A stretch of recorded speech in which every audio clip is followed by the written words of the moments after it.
Greetings, y'all. Welcome to Reclaiming My Mind, a mental health event presented by Swagger Magazine. And I do apologize. It's like I always forget how this system works whenever we get back here, but I appreciate everybody's patience. Um, Before we begin with the speakers, I always like to run the Swagger commercial. Just in case anyone isn't familiar with the magazine, so you can learn a little bit about what we do and who we are. So give me just 1 second. We'll start with that, and then I'll begin introducing the speakers.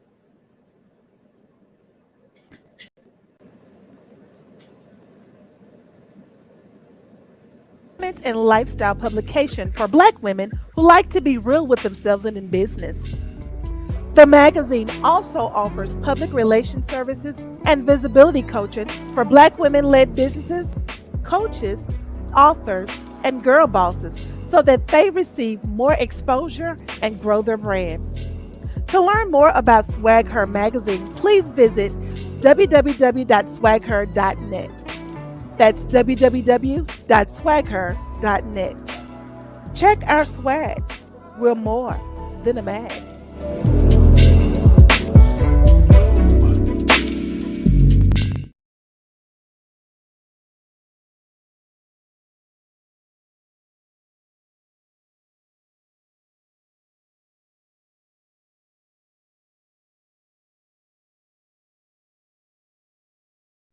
So that's just a little bit about Swagger Magazine and who we are. And um, I didn't really prepare a presentation because I kind of shared with you all. I learned about a death in my family right before we began the event. So I'm looking kind of whatever today. But I actually think that, as Lorinda was telling me backstage, that this is a timely event because it is a mental health event. And I do battle with bipolar disorder, which is why putting on these type of events are so important to me, and why mental health is something that I feel like we should be having more conversations about. So I'm honored to have these women here today who are going to be sharing their stories. And if you received the email, we also have a coloring activity courtesy of She Bath and Body, and it's from her coloring book. So I dropped the link to that for you all to like color as you're listening to the speakers, or you may want to color at another time. But the link is available in the chat so that you all can download those coloring pages that she gave us. And before I bring the speakers on, I also want to take a minute to acknowledge our vendors that are with us this evening. So the first vendor, can y'all raise your hands now? Can y'all see the hand option in the chat?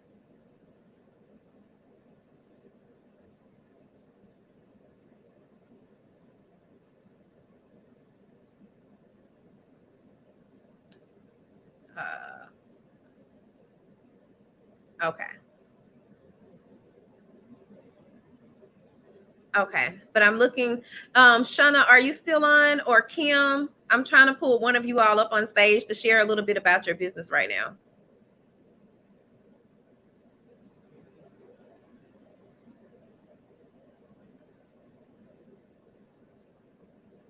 Hmm. I'm still not seeing either one of them. Now this has not been a good day. But we're gonna push through. Um hmm. How can I'm trying to see if I can bring you up without you all raising your hand. No, I'm not certain about that one. Because it All right, well, I'll work through that, and we'll see if we can bring you all up in between the speakers then. So I'm gonna go ahead on and introduce the first speaker, which who is Shamara Logan. And just to tell you all a little bit about Shamar. Okay, Kim, I see what you said. I might have to send y'all another link, so I'll do that in just a minute. But Shamar Logan is a Christian life coach that has served as a transformation coach for over 4 years, helping women to rebuild, transform, and reclaim their power. Logan has worked with clients in conjunction with their therapists to help create plans, strategies, and solutions that have helped to lower the need for antidepressants. So I'm gonna bring Shamar on stage now and let her take the stage.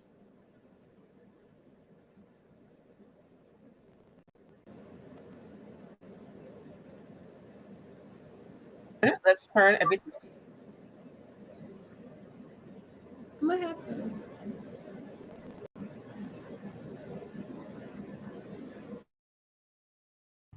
Okay, I think we are good.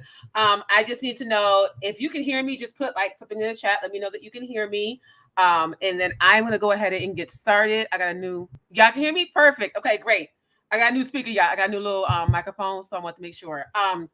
Thank you so much. First and foremost, thank you, Francesca, for bringing me on. And I really want to thank Swag Her Magazine. I have been low-key fangirling Swag Her Magazine for a while. So when this event came up, I like jumped on the opportunity to be on the panel and be one of the speakers because mental health is incredibly important to me. Having dealt with some of the things that I've dealt with over the years. If you see me looking down, I am looking at my notes. I don't believe in coming unprepared. Also, somebody has to time me because your girl likes to talk and I will go over in a second. So somebody tell me something when I'm getting close. But yes, my name is Shamar Latanya. I am a YouTuber, an author, a faith-based speaker, a Christian life coach, and I am really passionate about helping women to step into their divine purpose boldly and uniquely. And what I learned is in order to do that, you have to reclaim your mind. And I spent years before doing that, before shifting, I spent years really working with women to help them get their minds in order and come to a place of clarity. And this week, as I thought about what to say to everybody, this week it's proven tougher to do that in light of recent events. I was a teacher in Connecticut when Newtown happened, and watching that, I remember getting frantic phone calls from my mother because they hadn't released the name of the school yet, and my mother's in Maryland, and checking exits and lockdowns, and it all just comes flooding back. Go walking into the classroom trying to figure out how many students I can push up against the wall and, that can't be seen, and looking at each classroom and like, can I get to the classroom with the closet in it? If how do I stuff students there? This has been a week where all of that has come back, and I haven't worked in the school district for years. And I say all that to say because sometimes when it comes to reclaiming our mind, very often, I would say 99% of the time, we heal and we move on and we're set free. But there are times where that PTSD and that trauma is deep within us, and it takes something to trigger us to bring it out. And the goal is to not let that sweep us back in. So while this week was incredibly heavy, I immediately thought back to all the things that I would do working in the school district and the amount of exits. It's interesting. I wouldn't walk in wondering what I was going to teach what was going to happen that day. I would walk in, which exits are where. It all came flooding back. And I had to get up and really choose every day to keep going. I had to choose every day to use my tools. I had to choose every single day to get out of bed and not let that overtake me. I do not believe that we initially come into this world and say, I'm going to spiral into the depths of my mind. Like, who chooses that? Who would choose that initially? All right, y'all, I'm just going to deal. I'm here. I would love to deal with mental health issues for the rest of my life. None of us walk around saying that. But when it happens, I do believe that sometimes the choice to spiral is easier than it is to face it. So the first thing I want to say to you is, if you are taking the time to reclaim your mind and you're here, or you're watching this on Facebook, or you're watching the replay, the first thing I want to say to you is congratulations, because in all honesty, it's bold. That's a bold step to take. I have had so many clients who would start the journey and would quit because it takes a lot out of you to face you. So kudos to yourself, first and foremost, for even saying, this is something I want to be a part of and I want to get more help on. Now, as Francesca did say, I started specializing in working with therapists as a life coach. Coaching and therapy are dramatically different. That was not planned. That was just through my own experiences, the weight of being a woman and carrying the weight of your family and carrying the weight of your expectations and the weight of others' expectations. Even when you think, I am woman, hear me roar, I listen to no one, you still carry the weight of others' expectations. And being the oldest in my family and being the perfectionist, I was not only the oldest, but I was literally the beginning of the next generation, like no pressure, right? And then feeling like I was failing across the board. And my first bout with mental health started at 15. I was an alcoholic, full-blown alcoholic in my teens, coming to school with alcohol in the bottle, coming to school totally wasted. And I remember hearing myself, I fully believe it was the voice of God saying to me, why do you hate yourself so much? And and when you are going through that, you don't realize what you're doing to yourself.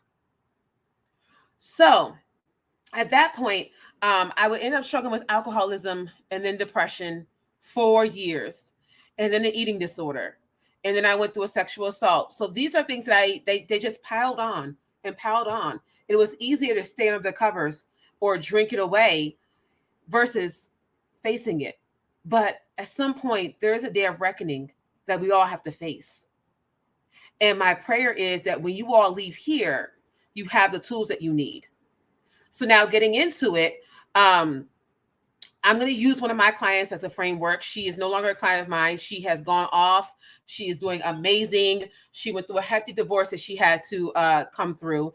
And she's doing amazing now. Found the love of her life, got married again. I ain't going to say nothing about the fact that I'm still single, God, but I'm going to let that rock. So I'm going to I won't use her name. If you do hear me say a name, it's not hers. But I'm going to use her framework to give you some beginning tools. So when I first met Alyssa, her name, she came to me and she was pretty much all over the place. She had no control of what was happening in the recesses of her mind. She was coming out of a divorce and it was quite abusive verbally and physically. And she just needed to figure out what. And I'll leave it at that. She just needed to figure out what. And she just needed to figure out, how do I breathe even my own breath? So our goal was, she was one of my toughest, not because she didn't listen. She always did her assignments just went with them. But she was one of the toughest because I realized she can't just do coaching. She has to do therapy. So our step-by-step was, and she went from, when I met her, she was on over 150 milligrams of antidepressants. By the time we were done, she had cut that in half dramatically.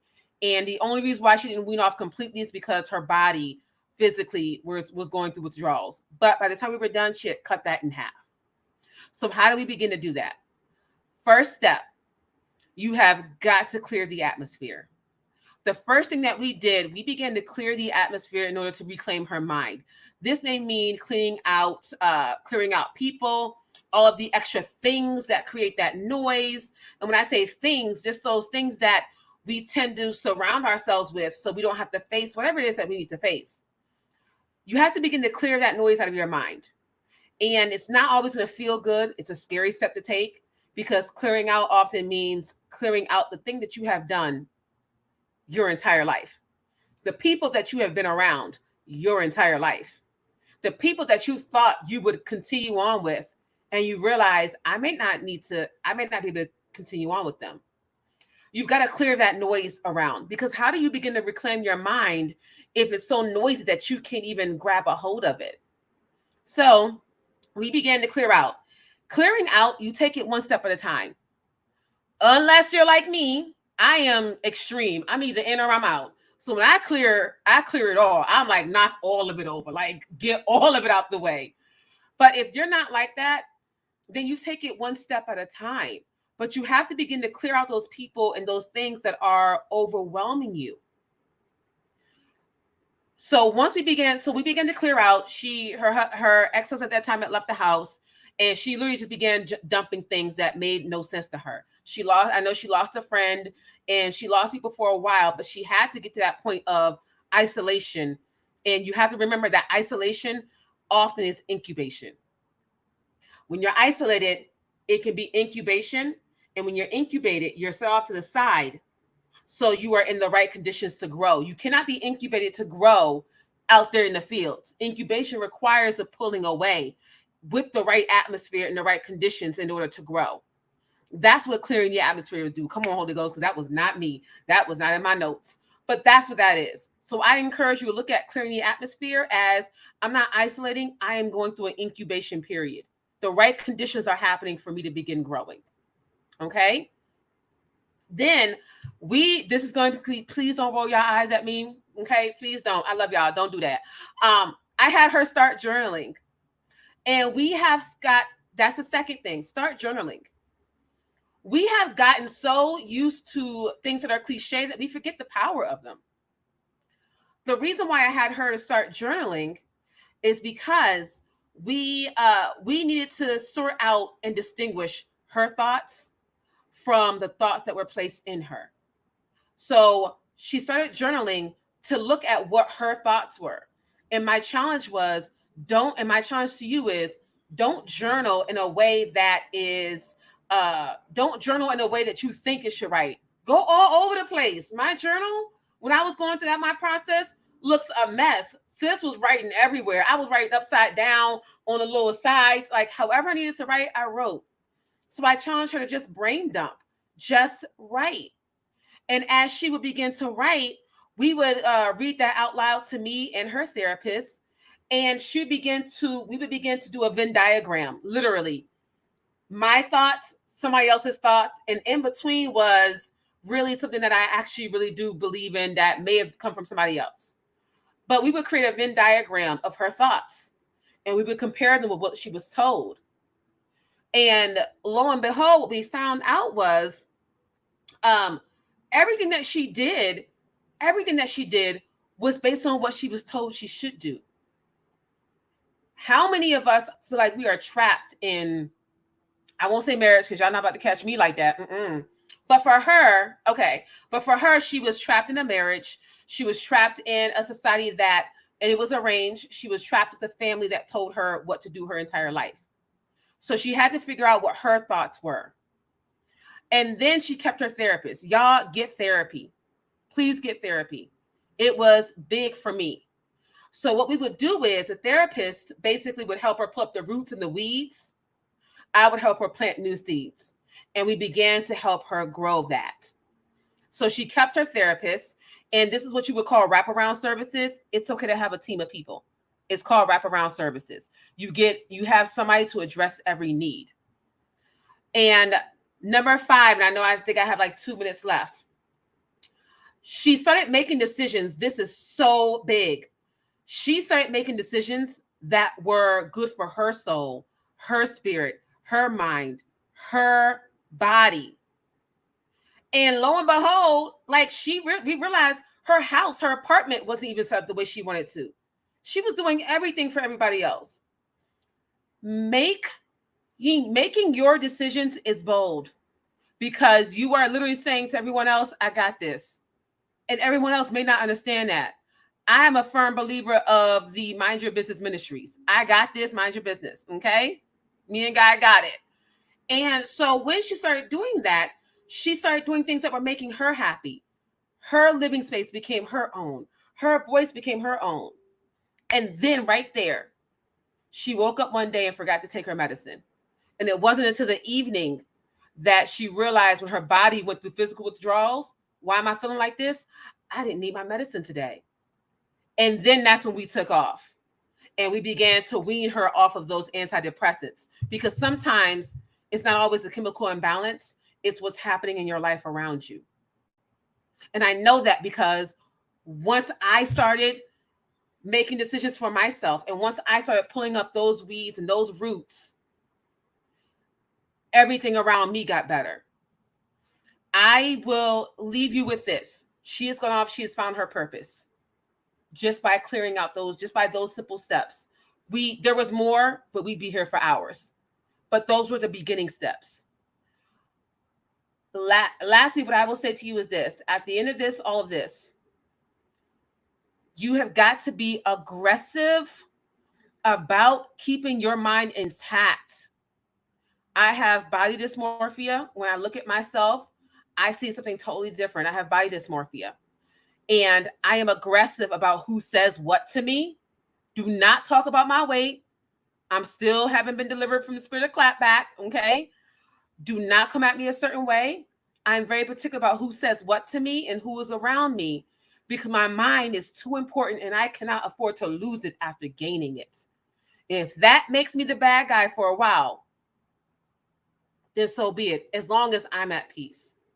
So by the end of this night, protect your mind aggressively, because God will bring the right people that will help cultivate that and maintain it. So I am excited to hear from the rest of these speakers. Thank you once again, Francesca, for allowing me to come on and do this. Yes, please connect with me at my website and my Instagram, Facebook, Twitter, all of that. It's all Shamar Latanya. I love connecting with people. Send me some messages, and we can do that. So thank you for having me, and I will make space for the next speaker.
Greetings again, y'all. I was trying to message the vendors to make certain that they know that they can come backstage. So I do now see your hands raised. We're going to bring on our vendor, Shana Jefferson of Living Boldly with Shana Jefferson. So she'll take a minute to tell you all about her business and what all she does. So 1 second here. I'm going to hand her the mic.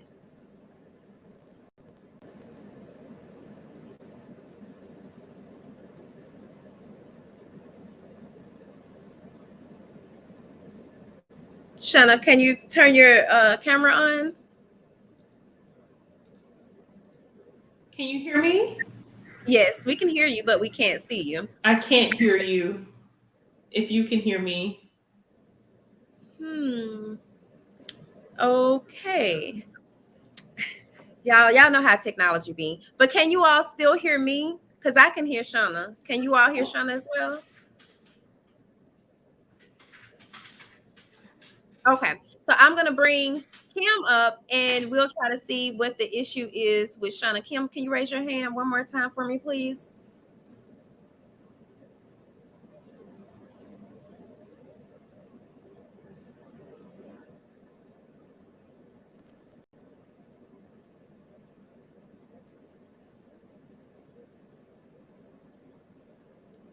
Kim, is your camera on?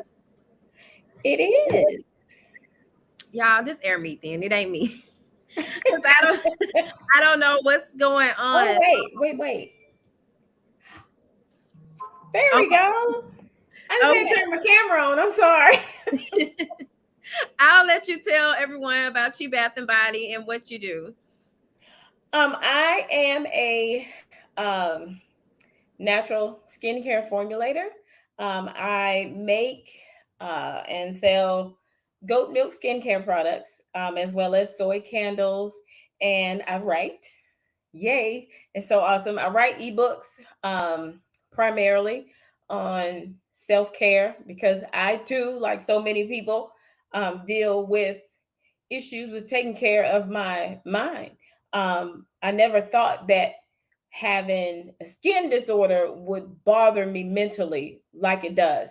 And so when I learned that I enjoy writing, that's what I started writing about.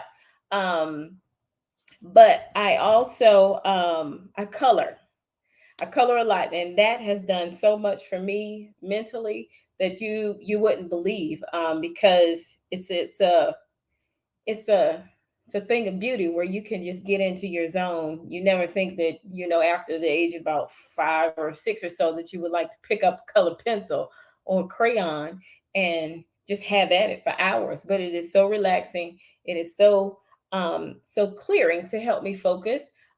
So that's actually what I do. I have my first coloring book, Be Still in Color. We do have a hard time sitting still. So, yes, it is a call to be still, pick up a set of color pencils or a set of gel pens, and color yourself until you just can't. It's actually quite addicting. And the pages you got tonight, to go with tonight's session, that's actually from my new book that I'm hoping to get printed this fall. So I'm excited about that. And the other thing I want to just real quick, you can, well, I'm sorry, might not be able to see it, but I wrote an ebook. It's called Natural Self-Care for Depression and Anxiety.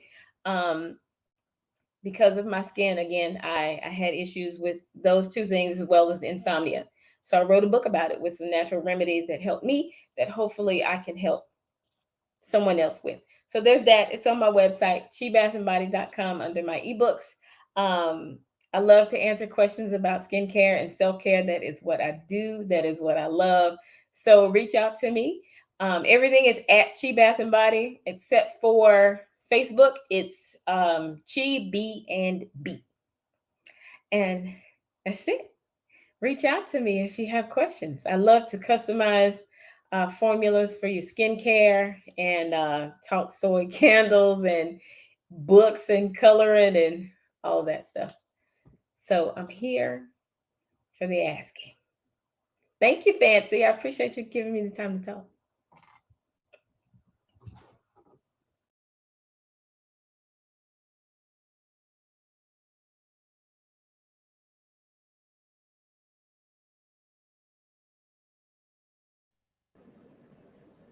Thank you, Kim.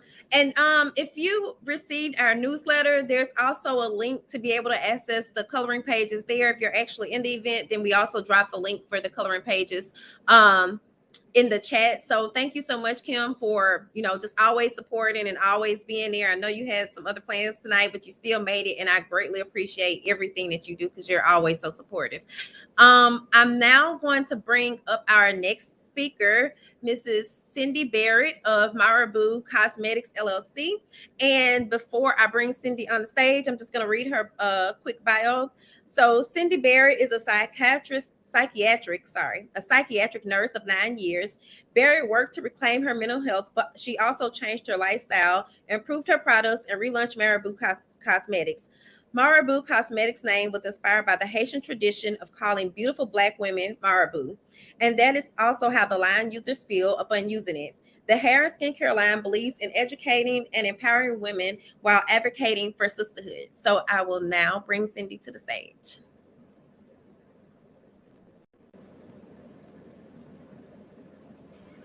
All right, Cindy, it's all yours.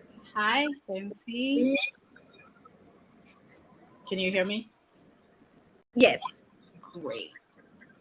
Hi, everybody. I don't know if I can top Shamar though. Well, my name is Cindy. Like she said, I'm the owner and founder of Marabou Cosmetic. I am a wife, a mom, and a mental health nurse for 9 years. I created Marabou as a way, of course, to help women and girls to not only to grow their hair, but of course to retain length. But I want to use that platform also as a mental health nurse to empower people, empower women to reclaim their mental health, boost their self-esteem, and then to feel beautiful inside and out. But again, for you guys to understand my passion about mental health, you got to have an idea about where I come from. So I am from Haiti, and as I'm pretty sure many of you knows, Haiti is one of the poorest countries on earth, if it's not the poorest. With that being said, mental illness, like health resources in Haiti, just like every other basic needs, they are a luxury. So I grew up watching people with mental illnesses in Haiti got mistreated, beat up, and they even think they were possessed by voodoo. I'm pretty sure a lot of you heard about that. Um, I grew up with two uncles with mental illness. With now I know everything about this, the diagnosis and everything. I know that they had schizophrenia. But growing up in Haiti, people said that they were possessed by something, or somebody in the family did something to them. So this is what we knew. And one of them, that when I was growing up, I knew he was like that. But the other uncle that got ill, I knew him. He used to take me play. He used to buy me ice cream. He used to help me with my homework. And one day he became paranoid and very, very ill. So they used to call it the word that none of us want to repeat, which is crazy. And or if they're not calling him crazy, they said that he was possessed. So until this day, I don't know where he is, and the system failed them. We don't have any resources. We don't have any hospital. We don't have any mental health clinic just to help people to get help, talk about mental illness, or even get medication. Me personally, since I moved here, so my primary goal was to understand what mental illness is about and how to help my people and educate them, help them find resources and get them to understand the pathophysiology of mental illness. And there is nothing voodoo about it. So I became a mental health nurse. And in addition to that, for the past 3 to 4 years, I got pregnant in 2019, had my baby, a baby that I seek fertility clinic for. And when the baby was born, I was looking at her and I had postpartum depression. A part of me did not like being a mom. And I was crying, the baby was crying. I felt ashamed and I felt embarrassed. And even at that time, with everything that I know about mental illness, I didn't even want to call it postpartum depression, because a part of me feel like I can't be depressed. I mean, really, like they're gonna label me too. But this is what it was. And I used to look at my daughter crying, and then me doing crying, don't want to touch her. And thank God for my husband. He was there. He will just take care of her and then change the diapers, feed her, while I'm just like, I don't want this. I don't think this is something that I want. So I, for some reason, one time my nurse kicked in, and then I was like, no, I am depressed. I need to accept that I am depressed. So one time I let her cry. I know, I said, I fed you, you clean. There's no reason for you to cry. So I'm going to let you cry here and I'm going to work on myself. So I got up. It was funny because I put my makeup on, did my hair, and put my clothes on. And I looked at myself and I started, reading, and then get my empowerment book back. And then for some reason, I got better on my own the first time. And then I was like, okay, so now I understand what it feels like to having all those crazy ideas going through your head, and then it's just you cannot get out of it. And during COVID, I got pregnant with my son. That when the baby was born in past July, that was worse because my depression came with a little psychosis in a way. Because for some reason I couldn't shake the feeling that my daughter was gonna die. And I know that my son was born in July, and I kept telling people, I know my daughter will not make it past August. So it's hard to live that way. And then I reached out to someone and I talked to a therapist. So I did everything that I needed to do, like, talk to my therapist and then read. And this is when I decided to bring my business back. I think during that time, during my maternity leave, it was a hobby just to keep my mind occupied, and I started doing research again, and I bring my business back, and I'm okay. I still get anxious every time that I see things, and especially this week it's been hard for me because of everything that is happening on TV. It's just like I'm seeing my kids on TV and I cannot shake the anxiety, but I'm getting better. I'm working on it. I'm saying all this just to let you guys know, how it feels to be depressed. And even someone that know about that talk to psychiatrists every day, that I know I talk to social workers every day. I am friend with therapists, and then I go to treatment team and help mental ill people every day. And I was going through mental illness. I did not want to accept that I was depressed. I went around and did so many things and kind of convinced myself to say that's not it. So even living in the US, mental illness is not as lack of resources is not as bad as in Haiti, but we still live in a society where there's a shame, guilt, and overall stigma about mental illness that are stopping us from getting help. A nurse cannot be depressed; they're gonna call me a nut job. So I didn't want to even accept that I was depressed. So especially us black women, we don't want to be perceived as crazy. We don't want, they already called us angry, short-tempered. We don't want to be manic. We don't want to be a crybaby. We don't want to be impulsive. So we mask our feeling. We do not communicate. We do not seek help. Sometimes we take everything and then we are taking our family, all their problems, and we forget who we are. It is important that we know that we matter. Our mental health matters. It is not a shame to feel down, hopeless, anxious. It is not a shame to voice those feelings and find ways to work through them. I always tell people that the brain is a part of your body. Just in case, just because you are mentally ill doesn't mean that there's something wrong with you that you can communicate. Just like you can be diabetic and you're not ashamed to say that you are diabetic. Just you are hypertensive, you take your medication, you control your diet, you're not ashamed to say that you have high blood pressure. Why there is a shame for you to be depressed? Why can't you say to people that, yes, I'm depressed, I need to talk to my therapist, I need to go see my psychiatrist? Your brain is a part of your body. You need to accept that, and you need to understand if that brain of yours is not working, even your heart won't be able to function, because this is where the heart pump oxygen to your brain. I don't want to do biology, but you need that brain for your body to function, and you need to take care of it. Understanding and accepting that mental illness is a part of your overall health is the first step toward mental hygiene. Find what makes you happy, content, confident, and do just that. Find a therapist, someone that you can relate to, that will understand you and pull your heart out. If you need to cry, punch it back, do that and get all this out of you. So, if you like, just for you to invest in yourself. If you need to take a vacation, do it. If you need to go out with your girls, do it. Life hard. If you need to be intimate with your partner, I don't care how much, just do what makes you happy. There's no shame in any of that. So I will tell people, we claim you, we claim your mental health. And then this is all that we have. So we have us, we need to support each other, we need to be there for each other. So I'm about to go, I'm done.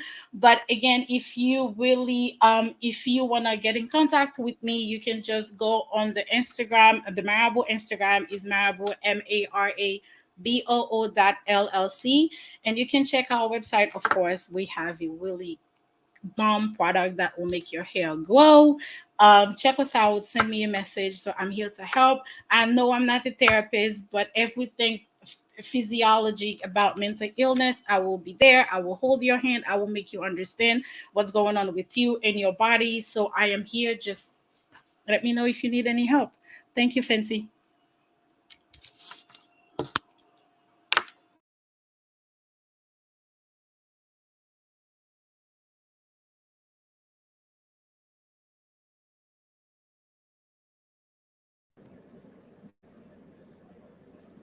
Okay.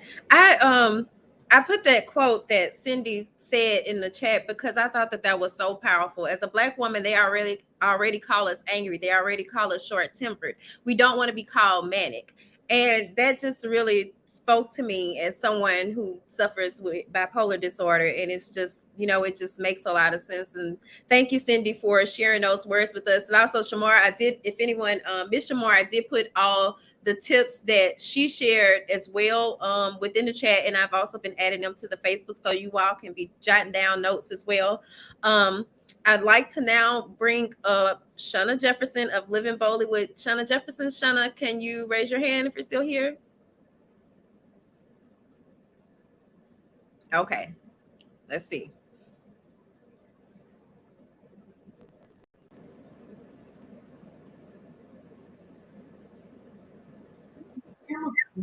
You hear? We can hear you, but we can't see you. I'm not sure what happened. My camera, it is on. Um, I'm not seeing any. I'm Okay. not seeing any other controls for me to change your camera. Like you would have to do it yourself, but I'm not. I'm not certain. Oh well, Shana, are you still out there?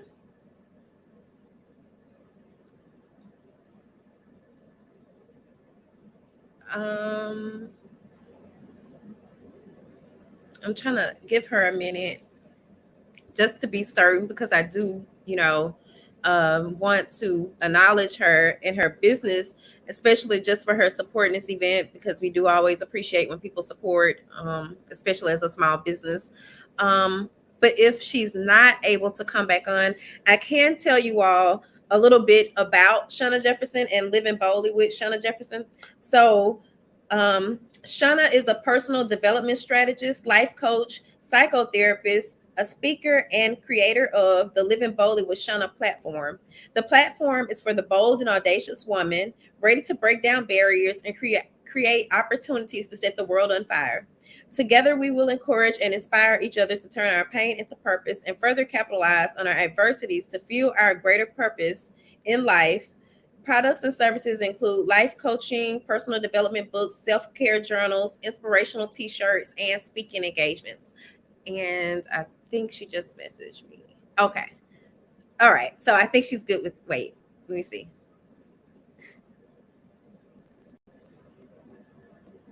Okay.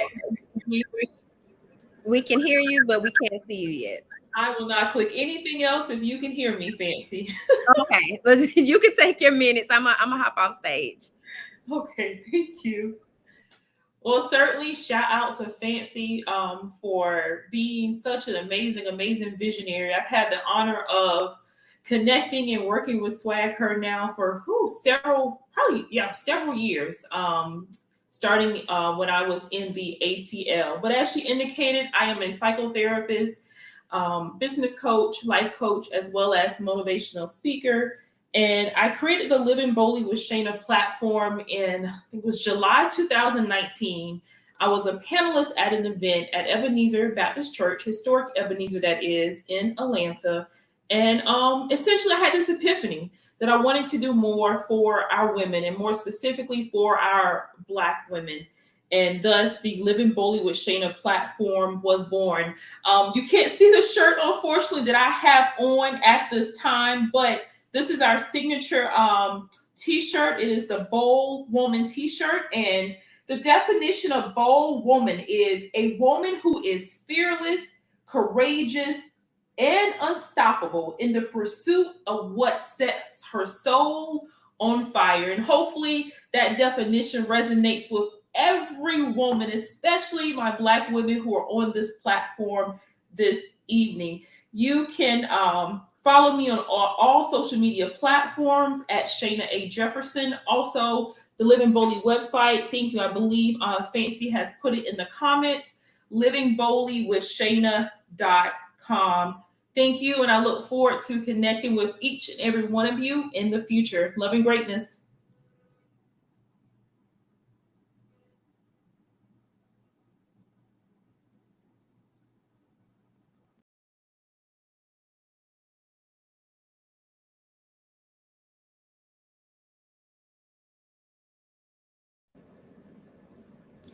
Thank you, Shana. And I said it correctly this time. I'm so sorry. Y'all know I'm from the South. So, to me, I'm thinking Shana always. But Shana, I do apologize about that because I know the importance of a name. And I always try to get people's name correct, said correctly. But I think this is actually the first time we've actually spoken, although you have been with us for some time. You're normally working with Jarmel. But I appreciate you for, supporting the event and coming out this evening. And I'm sorry that we weren't able to see you live, but we will be sharing like some recap information and we'll be certain to also include Shana's information in there as well.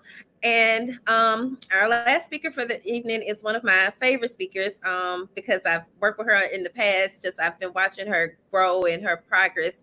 And yeah.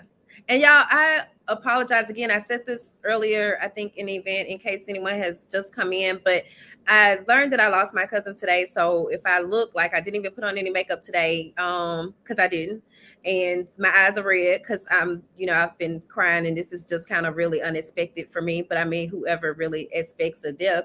But again, that's why I think that this conversation was so important tonight, because we're seeing so much death in the news. I woke up this morning mourning the kiss and I may not be saying this correctly because I've never actually pronounced it, in Uvalde.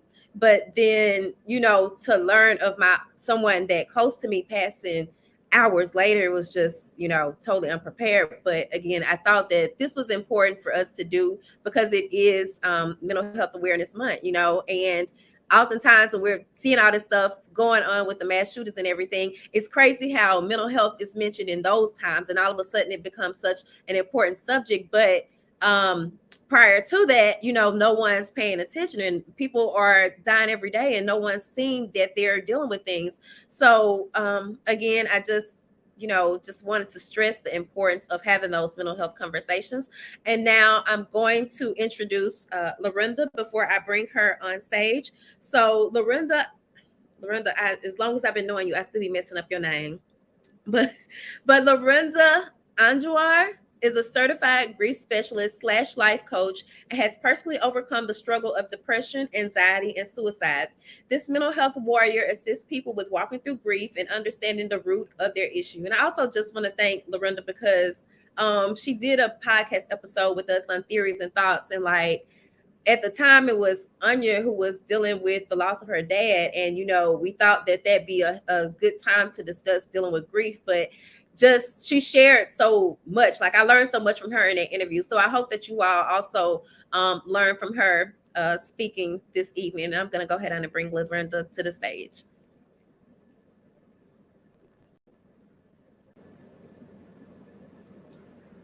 Hello, everyone.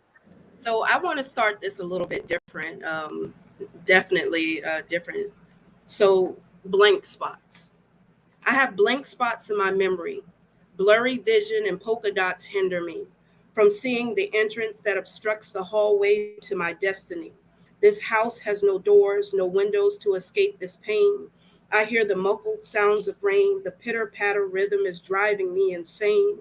I feel the cool of the breeze, the steps of others beneath my feet, attempting to guide me to the gust of fresh wind that lifts me. Instantly, I am let down. Clouds taunt me with the cleansing ability of fresh rain precipitation. My brain blocks me. All these voices in my head scream. I wish I could dream. Bridge the gap to the scene that was torn from my memory. Then maybe I would be whole. To me, that is mental health issues and just some of my journaling, because like Shamar Logan said, it's very important for us to journal. And as I went back and I looked at some of the poetry that I've written when I've gone through dark times, I was like, wow, I was really in a dark place. And journaling, that's why I'm a very big advocate of journaling, because you can go back and find out the trauma and the triggers that kind of spiral you, because there are so many things that go on. And if we're not paying attention to it, you could end up being Baker acted, or worse, you could end up causing trauma for someone else because now they have to grieve you. So when it came to reclaiming my mind, and I want to thank Fancy for everything that she's done. I've seen your growth, Queen, over the years, and what you do to uplift the community and to get us all empowered and to understand that, mental health challenges, the stigmas around that, you help us to dispel those stereotypes and those things. And I think that's very important for the community. So when I was looking up, just doing a little bit of research on this, I looked up two words. And again, I want to thank you, Fancy, for this. Reclaim. To reclaim is to recover something previously lost, given away, or paid. Reclaim. Recover something previously lost, given away, or paid. Our mind. the element or complex elements in an individual that feels, thinks, wills, and especially reasons. So I don't know about you all, but I have gone through some mental health challenges. I've tried to commit suicide more times than anyone could ever imagine, and thank God for failure. And I say that all the time because I wasn't thinking, as a grief recovery specialist, the grief that I would leave to those that had to stand and wonder, was it because of them? Was it something they could have said? Was it there something that they should have seen to let them know that I was struggling with mental health challenges? And so many of us do that. So my name is Lorinda Andujar. I am a certified grief recovery specialist. I am the founder of She Blinked LLC and Heal the City Inc. It deals with both personal and professional development. And with our 501c3 organization, we give free grief recovery to our community to help you acknowledge and to become your best self now. So that's what we do.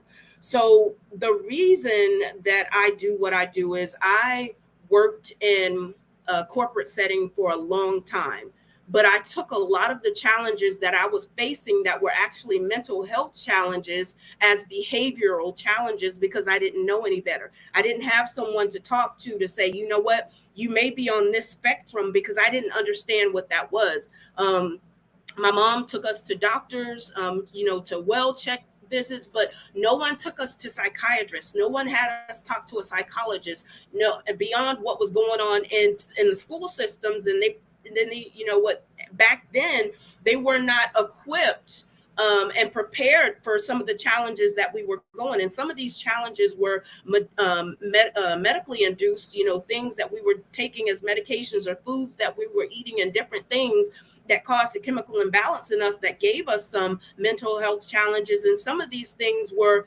hereditary. We picked these up from family members, and we really didn't talk about it. I heard Shamara talk about how we never really talked about it. I also heard the other speaker, the Queen tonight, talk about, how she had her uncle in Haiti, but nobody ever educated her on what mental health challenges were. So mental health is personal to me.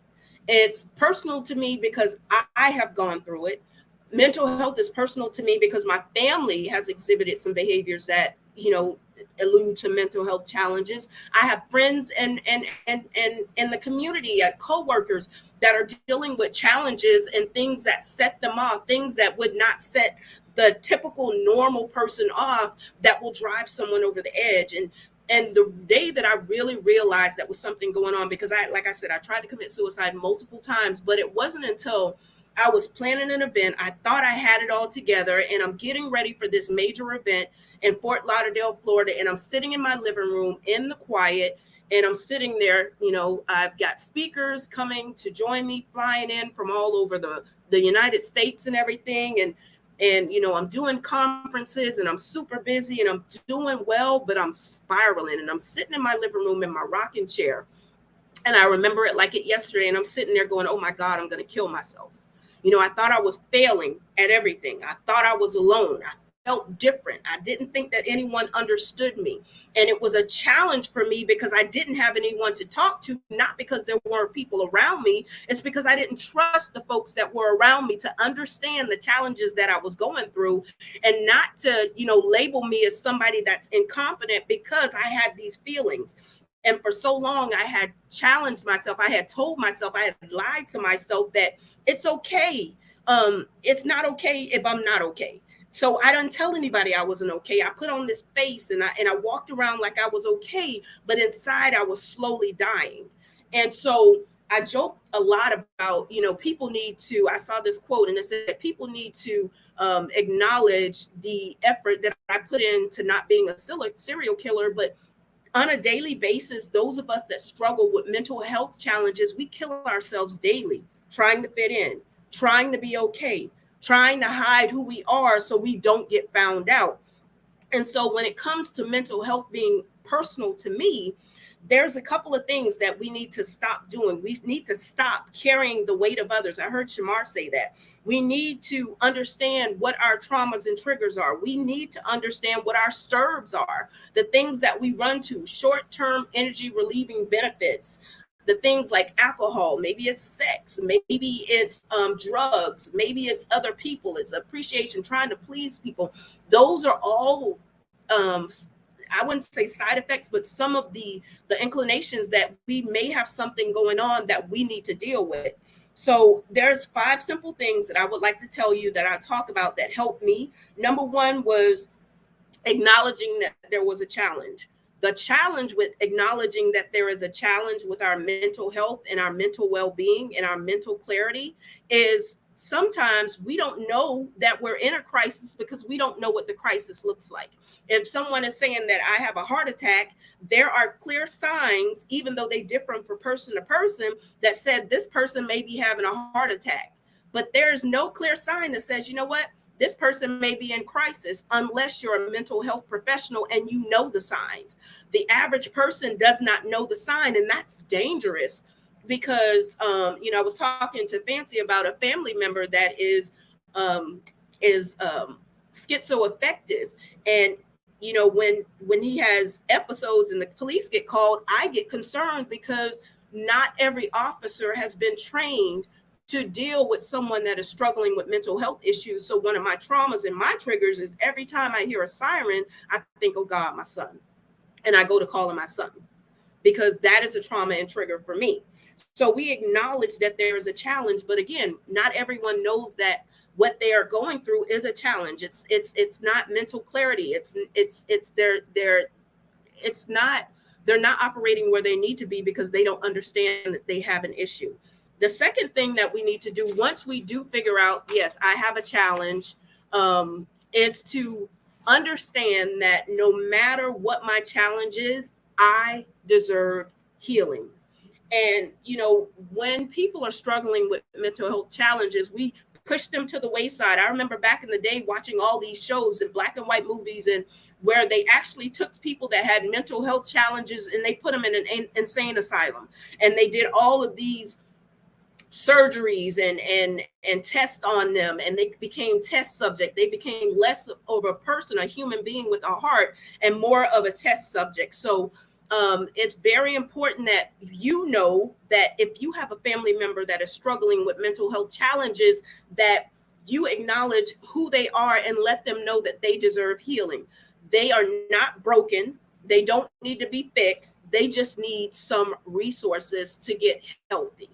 And then so once you acknowledge that there is a challenge, that there is a problem, once you understand that you deserve the healing that you want to see everybody else, the next thing that you really need to do is hold yourself accountable for your healing. Now, that may be challenging, my friends, because when I was going through depression, when I was going through mental challenges, when I tried to commit suicide, all I wanted to see was the end. I didn't want to hold myself accountable for healing, because that means that I had to do the work.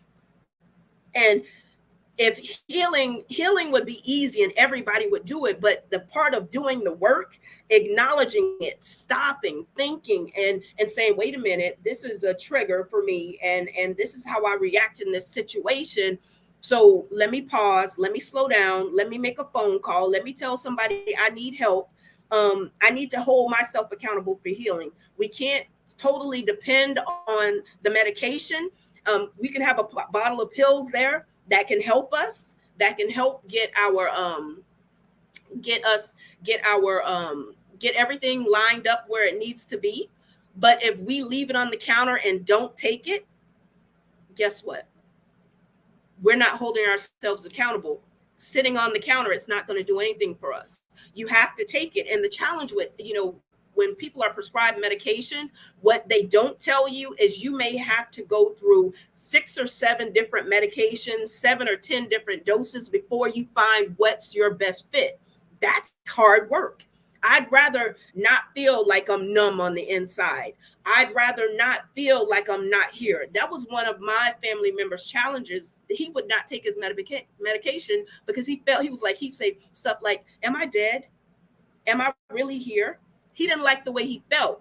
So he'd rather deal with the trauma from the mental health issues than walk around feeling like a zombie. But You have to make sure that you're holding yourself accountable and that you have people in your life that care about you that will also hold you accountable for your own healing.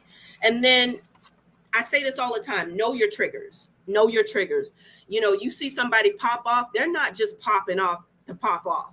They have PTSD. They may have PTSD, post-traumatic stress disorder. You think about Black and brown communities and communities that even communities where there are low incomes.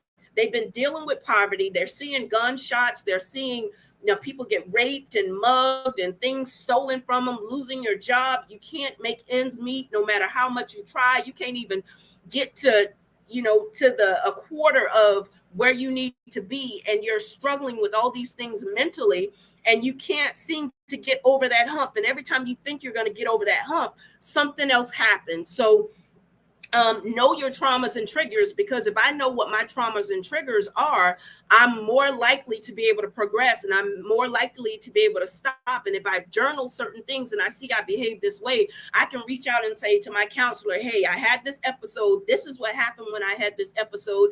This is how I reacted.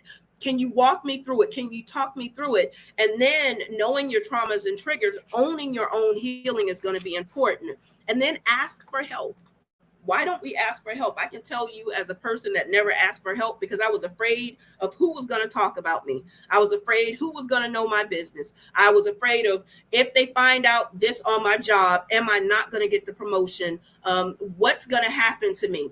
So it's very important when, you know, we were preparing for this and they did the interviews for this, and they said, you know what, why is trust an issue when you're dealing with mental health issues? It's easy, because we live in a world full of bullies. We live in a world full of broken people with broken situations. Again, they're not broken people, but they have broken situations that don't know how to navigate. There are so many self-help gurus everywhere that is throwing this at you, and you don't know what's real and what's not real. So we definitely have to make sure that when it comes to our mental health, we understand our traumas, we understand our triggers, we hold ourselves accountable, we understand that we're worth the healing, we acknowledge that there is a challenge, and understand that even if we get better, we get medicated, we get better, we're seeking wisdom of sound counsel, there are things that are going to set us back. And give yourself grace when you know that you've had a setback. That's all it is. It's not that you're broken. It's not that you're a misfit. It's not that you're not worthy. It's just some things that you need to deal with, whether it's a chemical imbalance, whether it's just something that has been passed down that you have to be aware of. And knowing that when you have mental health issues, that alcohol is not your friend. Anything that alters your mental state when you're already going through crisis is not a good thing. But short-term energy relieving benefits, STIRBs, they incline us to run to that thing to get the relief from it. So those are some of the kind of things that I know I said a lot in a little bit of time, but I just wanted to, again, thank Fancy and the crew for allowing me to come in and chat with you about reclaiming your mind. You, my friends, are worth it. You need to find you a circle that won't pity you, but say, you know what, Lala, you got something going on. And because I love you, I want to see you better. Let's go ahead and get you some help. Let's go ahead and see what's going on with you. Tell me what you're feeling, and get with someone that won't try to own your results, because people that are going through mental health crises, they need to own their own results, because that's where the accountability comes into play. We are not saviors. We cannot fix it for them. We're not going to be around them 24/7. So they need to know how to cope, because if we don't give them the ability to walk through whatever they're going through, and then they end their own lives or something happens, now you own the guilt of saying that I was trying to be their savior. Now it's on me, and you've created a trauma for yourself. So again, mental health is personal to me, because it not only affects my friends, my family, it affected me. And there are so many stigmas that are out there that we still need to uncover. There are so many tribal knowledges that we need to unlearn and just change the way that we look at mental health. So again, thank you, Fancy, for, being here today. And I'm praying for you and Trayvon and the family. And my heart goes out for you, but I know that you're going to be successful in navigating this, and I adore you. So thank you for allowing me to be with you tonight. And if you want to find me, you can find me on Instagram at I am Lorinda Andujar _ between each one, She Blinked LLC and Heal the City Inc., as well as Facebook. And then you can join me on the Wisdom app at Candid Conversations with Law. And also just Google me and you'll find me, and I'll be more than happy to speak with you. And I do grief recovery sessions, the 8-week course, for free if you or a loved one is in need. Thank you all.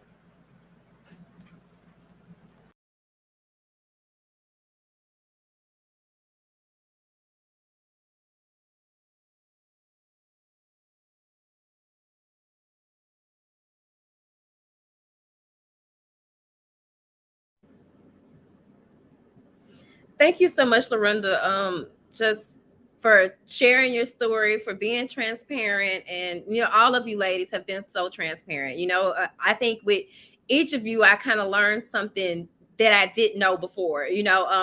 Cindy is one of my clients, and we're still getting to know each other. But what she said about Haiti and just not even having those resources there just really touched me, because oftentimes I think we take for granted what we have here in America. It's not enough, but it's definitely more than what some other countries have, and that just really made me think. And Shamar, for talking about your struggle with alcoholism and just admitting that, just it's so crazy how we're oftentimes we always talk about how you never know what a person is going through, and then you look at them and like, oh, she's beautiful, and you think they don't have a care in the world, but you never really know. And then Lorinda also touched on the fact of how oftentimes, especially as professionals or as business owners, and this is actually even something I was just talking about in the live the other day, but we're often expected, to just show up and smile, and it's like we're unable to talk about when we're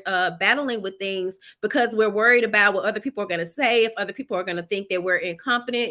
Even me with sharing what's going on right now in my family, like I know that there are people I kind of worried, because I was like, okay, are they going to be thinking I'm not going to get this done, or or I'm not going to have time for this, or whatever the case may be. And then a lot of the times you really don't feel like doing all of that, but we still have to do it. We still have to show up. And that's kind of the crazy thing about it, especially as a small business owner. You don't get to take those mental health days most of the time, because we're always on the go. We're always expected to be available. Oftentimes, a lot of times people expect us to be available 24/7. So just having this conversation with you all, and well, not a conversation, but you all listening to you all speak, really so many things resonated with me. I didn't know that I was expecting for my cup to be filled this evening, but it really was, because you all shared tips that I can even implement right now in my own life. So I greatly appreciate everyone for taking the time out to take part in this event. I do apologize because we had some technical difficulties. I normally try to have a little something wrote out. I did have some stuff wrote out, but I didn't have everything, because I thought I'd have time, but I didn't. But I just really appreciate you guys. Like, this really means a lot to me. Of course, I always appreciate whatever anybody partners with, whenever someone partners with us with the magazine, but it meant even more to me during this time right now. So I thank you for all of our Facebook viewers who are tuning in. I hope that you all walk away with a message that whatever the message may be. It may have not been the longest message, but I hope that there was something within those speeches that resonated with you, or that you're able to utilize in your own life with your own struggles. So I'm gonna go ahead and close out, and I wish everyone peace and blessings. And I probably won't be on social media for a little while. I will still have the podcast and everything, but I just won't really be as active, but I appreciate all of the condolences also that you all have dropped in the chat and dropped in the Facebook comments. I really greatly appreciate those. So peace and blessings, y'all, and y'all have a great evening.